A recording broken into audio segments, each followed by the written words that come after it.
Okay, today we're going to derive the equation for the radius of curvature that you usually see in a calculus course. So let's get started. The first thing we'll have over here is here's a curve, and we'll draw a really small triangle right here. And the triangle will have an angle of theta. The vertical side of the triangle will be dy, and the horizontal side will be dx, which is a little bit of the x-axis and a little bit of the y-axis, and this angle will be theta. And if we have this triangle, of course, we can write the trigonometric equation for that triangle. That's the tangent of theta is equal to the opposite over the adjacent, dy over dx. I'm just going to write it as y prime, just so we don't have to carry around all those people. And we'll solve for theta right here. Theta will be tangent inverse of y prime. And what we're going to do is take the derivative of that with respect to x, d theta dx. The derivative with respect to x here will be the derivative tangent, of course, is 1 plus the argument squared on the bottom. And then the derivative of the argument, the derivative of y prime with respect to x, of course, is y double prime. Okay, this, of course, is not the equation for the radius of curvature. This is just a little preliminary equation that you have to derive. We'll have to also derive another preliminary equation, and that is over here.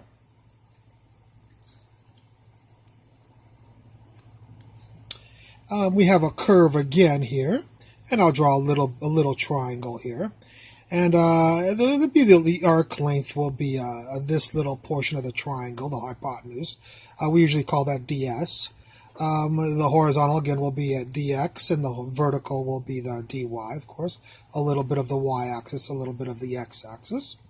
And so we have this triangle. And Pythagorean theorem states that the hypotenuse squared, of course, equals the two legs squared and added. So we have ds squared equals dx squared plus dy squared.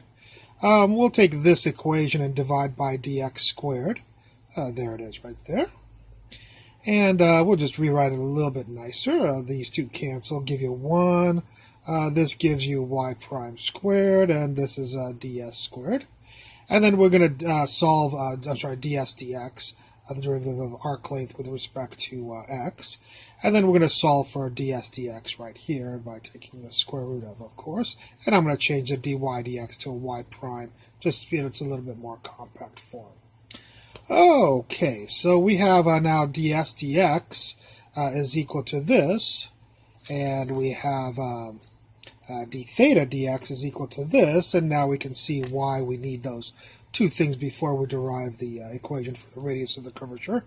We'll start off right here with s equals r theta. Of course, arc length equals radius times the angle subtended. We'll take the derivative of s with respect to theta, leaving the radius constant. And we'll get ds equals r d theta, of course. We'll solve for r. R equals ds d theta.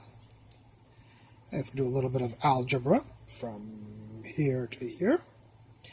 And we'll divide the numerator and the denominator by dx. So ds divided by dx and d theta divided by dx. And we'll get this formula right there. And of course now we see our two quantities that we just spent the first 3 minutes deriving. This ds dx and this d theta dx.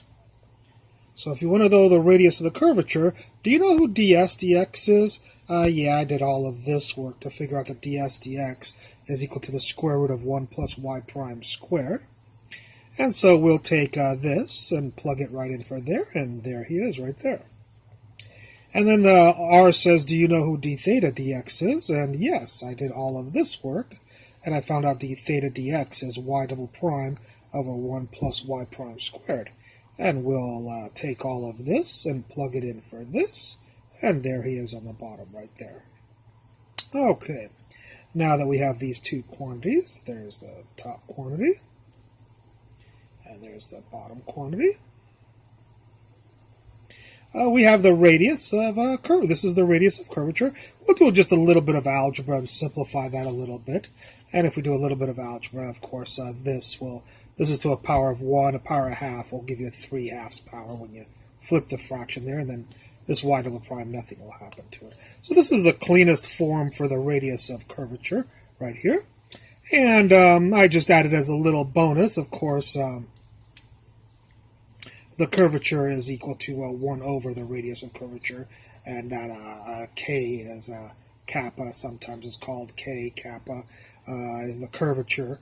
It's not the radius of curvature, it's just called the curvature, and it's 1 over the radius of curvature, and 1 over this will be this flipped. So this is the radius of curvature, and kappa is called the curvature, and the curvature is this quantity right here.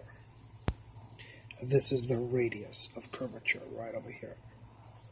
I hope you enjoyed this lecture, and I look forward to any comments at the bottom of the video page. Thank you very much.